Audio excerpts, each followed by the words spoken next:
வேறு ஏதோ ஒரு பணிக்காக எங்கள் துறை தலைவரை அழைக்க வேண்டியிருந்தது. அப்பொழுது எனக்கு ஒரு ஒலிக்குறிப்பு, ஒரு இன்ஸ்டாகிராம் ஒலிக்குறிப்பு வந்தது. ஒலிக்குறிப்பை நான் உடனடியாக அதை அழுத்திவிட்டேன். அது திறந்தது. திறந்தவுடன் கரகரப்பான ஒரு குரல்.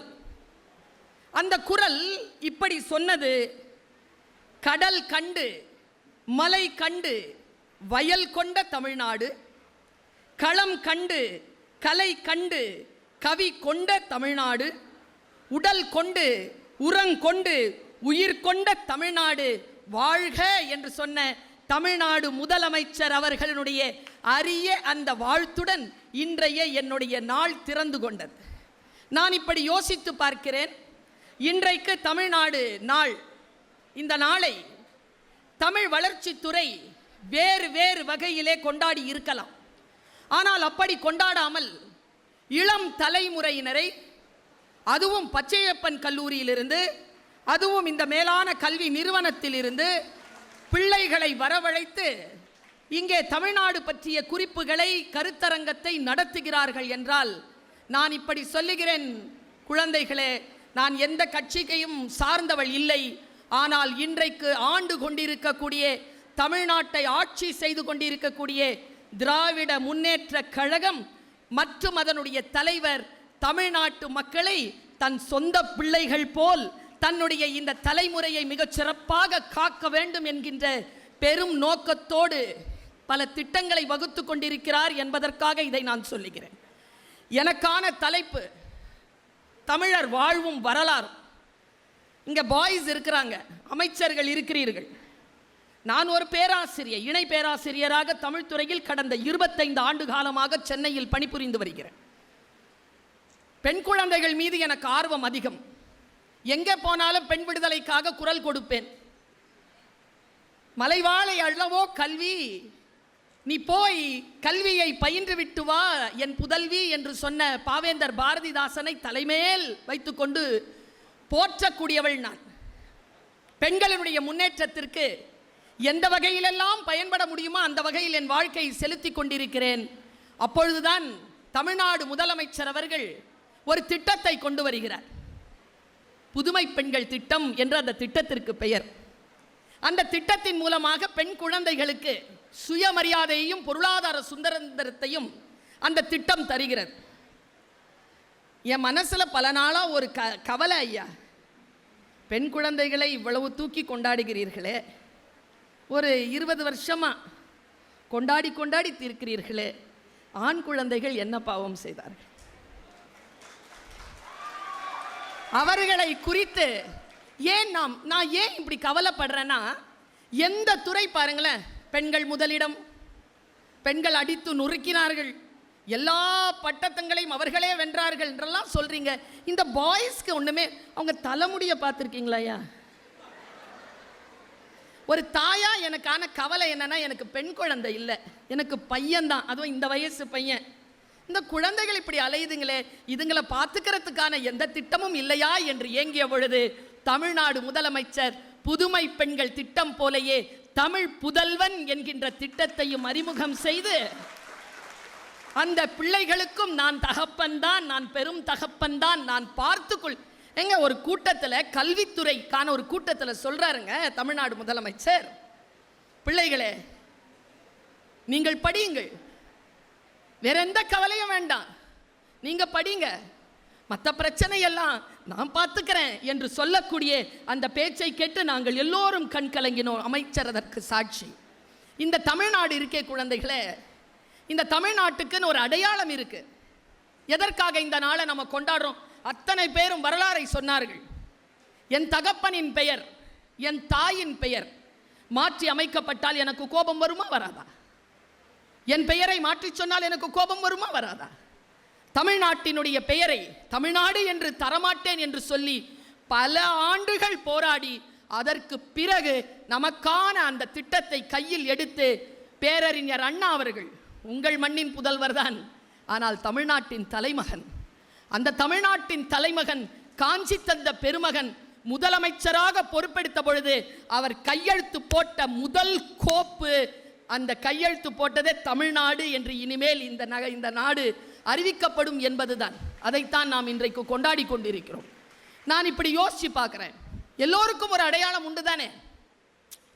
இப்போ பர்வீன் சுல்தானா பேசுவாங்க, தமிழ் வளர்ச்சித்துறை அமைச்சர்னா உலகமெல்லாம், வெறும் தமிழ்நாடு மட்டுமல்ல, இந்தியா மட்டுமல்ல, உலகமெல்லாம் இருக்கக்கூடிய தமிழர்கள் மத்தியிலும் தமிழ் வளர்ச்சியை கொண்டு போய் சேர்க்கக்கூடிய அந்த பணியை ஆற்றி வருகிறது தமிழ் வளர்ச்சித்துறை.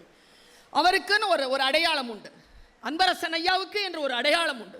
சமீபத்தில் அவர் கோலோச்சுகின்ற அந்த பகுதிக்கே போயிட்டு வந்தேன். சேக்கிழாருக்கு மணிமண்டபம் அமைத்து பல்லாயிரக்கணக்கான மக்களை கூடி அவர் கல்விக்கு மிகப்பெரிய பணியாற்றி கொண்டிருக்கக்கூடிய அந்த கூட்டத்திற்கு சென்று வந்தேன். இந்த மரபு, இந்த திராவிட மரபு சாதாரண மரபு அல்ல. நம் வரலாறு குழந்தைகளே சாதாரணமான வரலாறு அல்ல. அந்த வரலாறை நாம் புரிந்து கொள்ள வேண்டும் என்பதற்காக நான் ஒன்றும் இல்லை, இப்படி சொல்கிறேன். மதுரைன்னா திருநெல்வேலினா அவ்வளோ சத்தமாக வருது.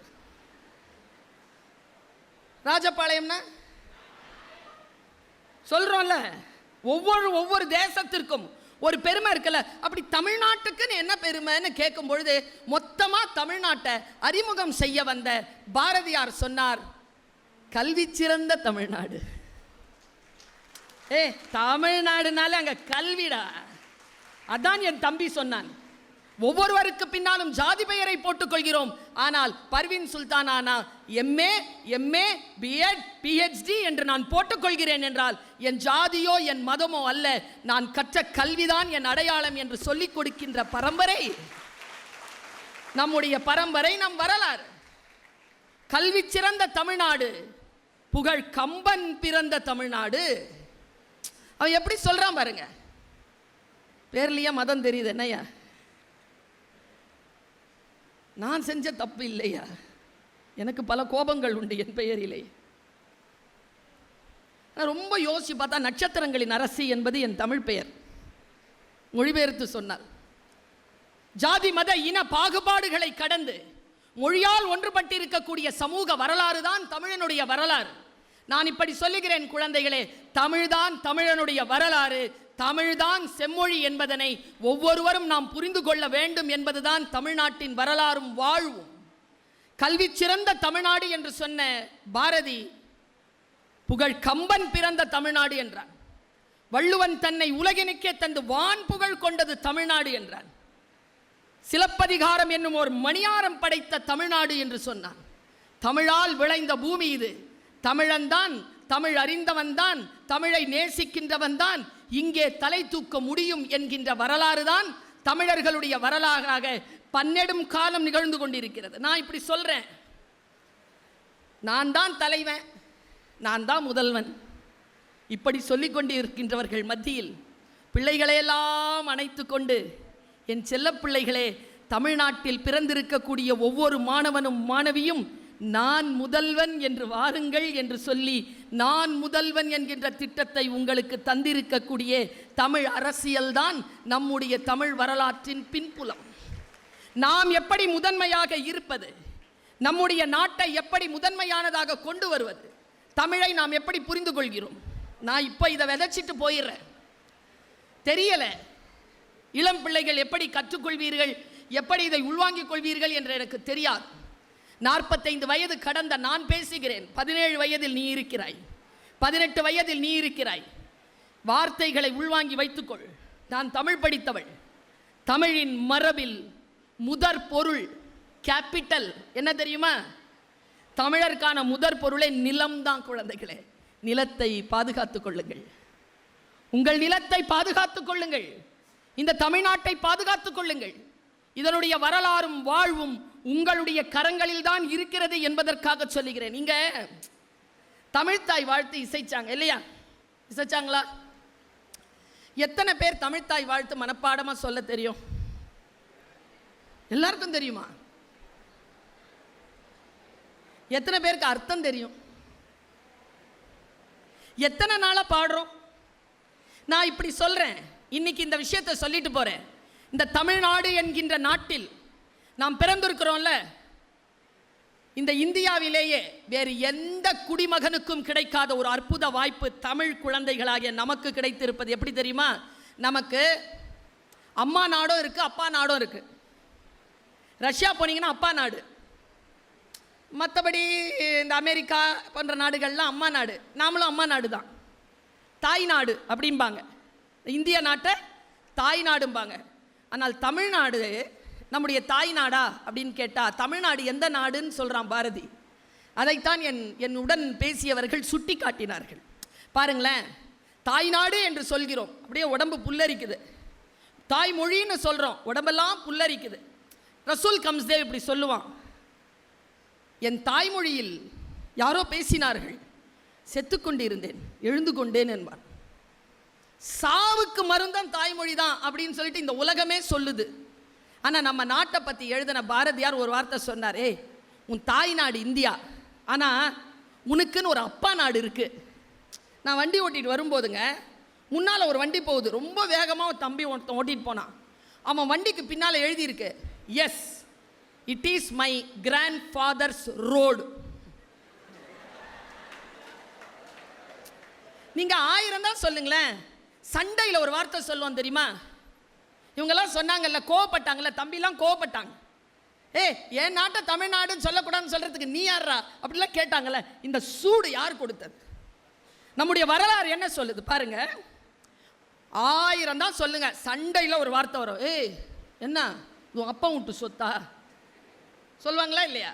இங்கே பாருங்க, இன்னிலிருந்து குழந்தைகளே ஒரு விஷயத்தை ஞாபகம் வச்சுக்கோங்க. தமிழ் குழந்தைகளாக இருக்கக்கூடிய, தமிழ் குடிமக்களாக இருக்கக்கூடிய நமக்கு தாய்நாடு இந்தியா என்றால், தந்தையர் நாடு என்றால் அது தமிழ்நாடு. செந்தமிழ் நாடெனும் போதினிலே இன்ப தேன் வந்து பாயுது காதினிலே, எங்கள் தந்தையர் நாடெனும் பேச்சினிலே ஒரு சக்தி பிறக்குது மூச்சினில். டேய் என் அப்பா நாடுறா, இது இந்த தமிழ்நாடு இருக்குதே, இது என் அப்பா நாடு. எந்தையும் தாயும் மகிழ்ந்து குலாவி இருந்தது இந்நாடு என்பது என் வரலாறு. ஹிஸ்ட்ரின்றாங்கல்ல ஆங்கிலத்தில், அது நான் உடன்பாடு இல்லை அந்த சொல்லல. ஹிஸ் ஸ்டோரி தான் ஹிஸ்ட்ரியா? அப்போ ஹர்க்கு ஸ்டோரி இல்லையா? தமிழ் பாருங்களேன், அப்படிலாம் பேர் வைக்கல. அவன் எவ்வளோ சூப்பராக சொல்கிறான் பாருங்க, வரலாறு.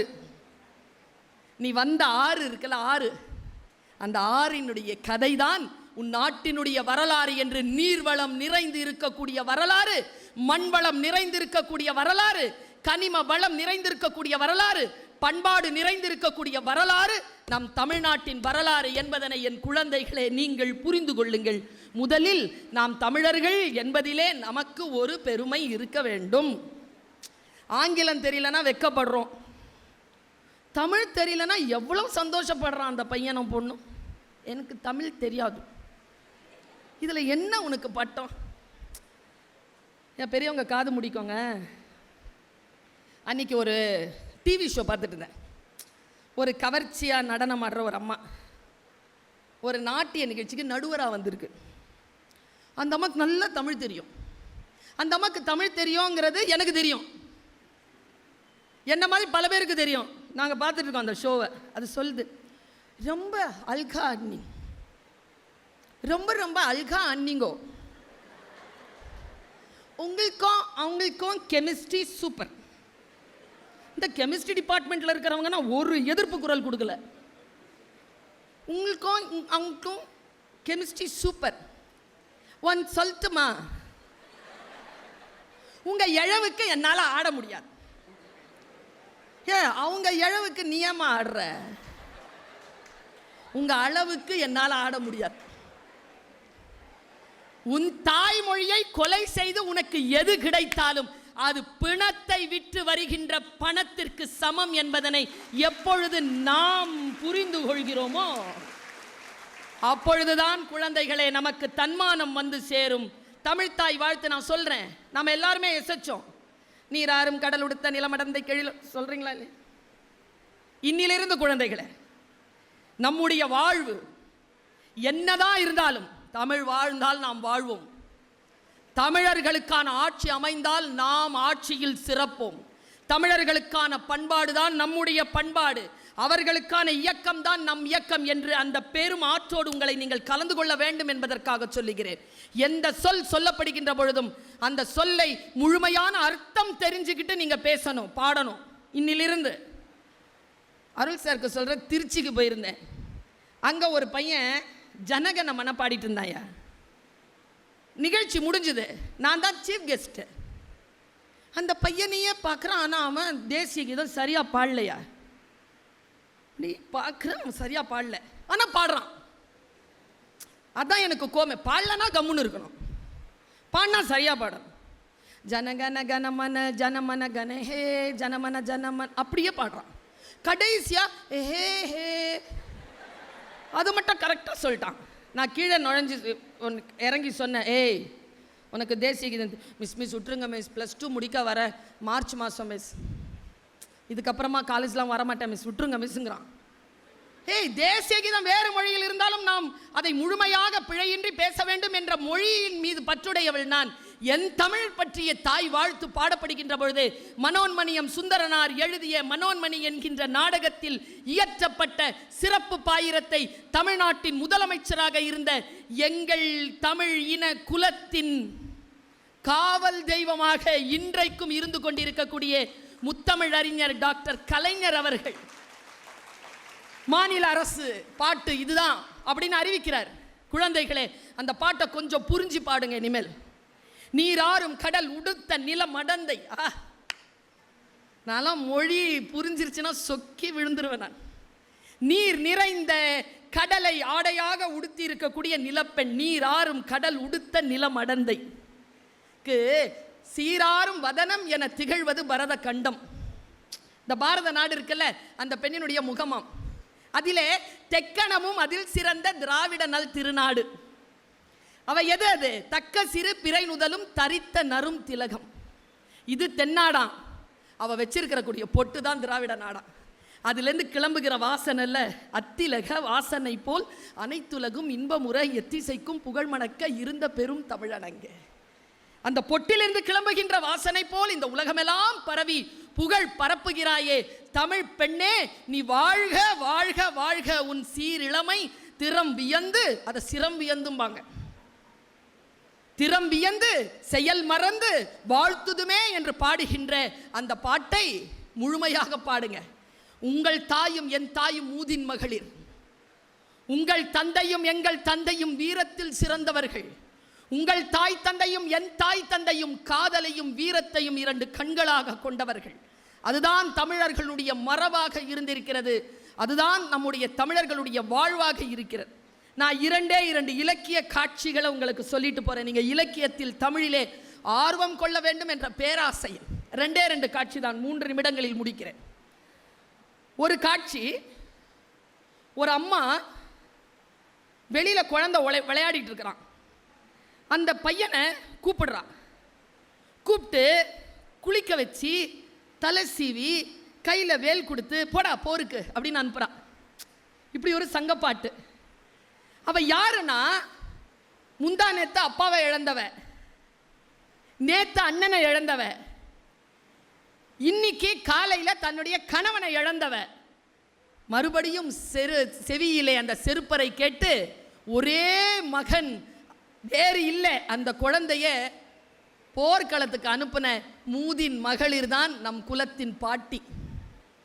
போருக்கு தன்னுடைய ஒரே மகனை கூட அனுப்பி வைத்தவள். இத்தகைய மரபு சார்ந்தவர்கள் நாம். காதல் என்பது நம்முடைய உடம்பிலே ஊறி இருக்கக்கூடிய அற்புதமான உணர்வு. அதற்கு நாம் உரிமை பெற்றவர்கள். அது காமம் சார்ந்தது மட்டுமல்ல, அது பேரன்பு சார்ந்த நம்முடைய குடும்பம் என்கின்ற நிறுவனத்தை கட்டி அமைக்கின்ற ஆகப்பெரிய பண்பாட்டிற்கு சிறந்தவர்கள் தமிழ் பெண்களாகிய இருக்கக்கூடிய நாம்.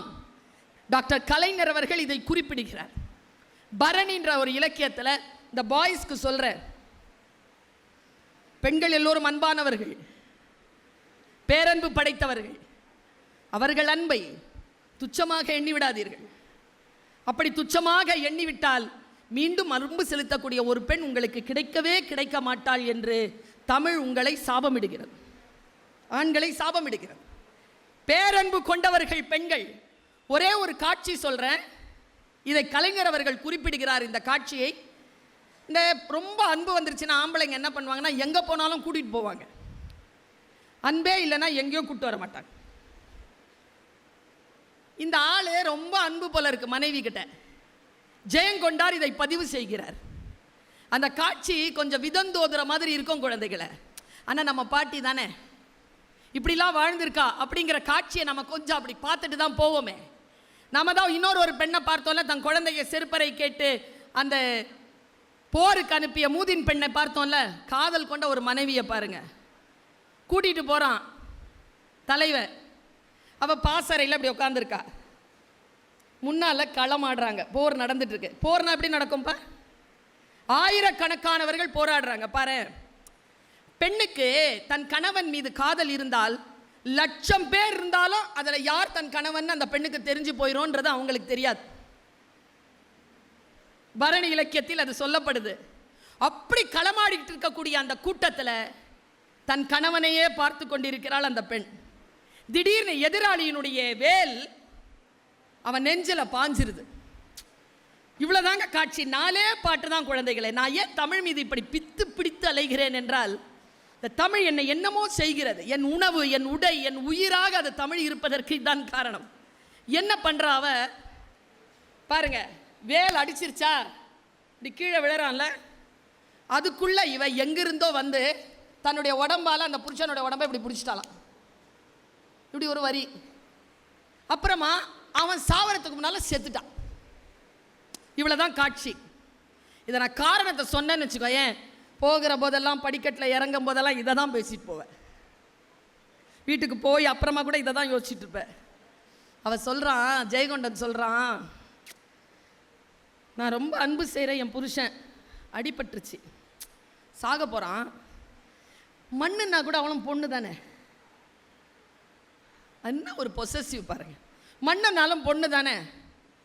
அவன் உடம்ப அந்த மண்மகள் தாங்கக்கூடாதான். தன் கொழுநன் உடலை மண்மகள் தாங்குவாள் முன் தன் உடலால் தாங்குவாளை காண்மின் காண்மின். 1. 2, இந்த வீர மரணம் அடைகிற ஆண்களுக்கு ஒரு பரிசு உண்டுயா.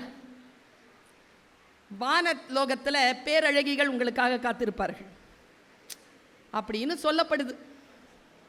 சரியா? இந்த பொண்ணுக்கு அது தெரியும். ஐயோ, ஏன் புருஷன் வீர மரணம் அடையும் பொழுது அங்கே போய் யாராவது ஊர்வசி ரம்ப அப்படின்ட்டு யாராவது என் புருஷனை போய் அடைஞ்சிட்டாங்கன்னா நான் என்ன பண்ணுறதுன்னு தன் கொழுநன் உடலை உயிரை விண்ணாட்டு மகளிர் புனரா முன்னம் தன் ஆவி ஒக்க விடுவாளை காண்மின் காண்மின் என்று சொல்லுகிறது அந்த பரணி பாட்டு. இப்படியா அன்பை சொல்லுவார்கள்? இப்படியா காதலை சொல்லுவார்கள்? இப்படியா குடும்ப உறவை சொல்லுவார்கள்? தமிழை வாசியுங்கள் என் குழந்தைகளை. உற்றுழி உதவியும் உருபொருள் கொடுத்தும் பிற்றை நிலை முனியாது கற்றல் நன்று. ஆரிய படை கடந்த பாண்டியன் நெடுஞ்செழியன். படிச்சிரு என் குழந்தைய, படிச்சிரு. ஏன் படி தெரியுமா? அம்மா அப்பா யார் இருந்தாலும், அம்மா உன்னை பெற்றவங்க 10 பேரை அவள் பெற்றிருந்தாலும் நீ படிச்சிருந்தா உன் மேலே தான்டா அவளுக்கு அன்பு இருக்கும். அதனால படிச்சிரு. இதோ இந்த அமைச்சர்கள் இருக்காங்கல்ல, இந்த ஆட்சி அதிகாரத்தில் இருக்கக்கூடியவர்கள், இவங்கெல்லாம் பெரியவங்களை யார் வாங்க அப்படின்னு கூப்பிடாம படித்தவனா பார்த்து வாப்பான்னு கூப்பிடுறவங்க இவங்க. அதனால் படிச்சிரு. அதெல்லாம் இல்லை. எதுக்கு படி தெரியுமா? சொன்னாங்கல்ல, ஜாதி ஜாதி சொன்னாங்களே.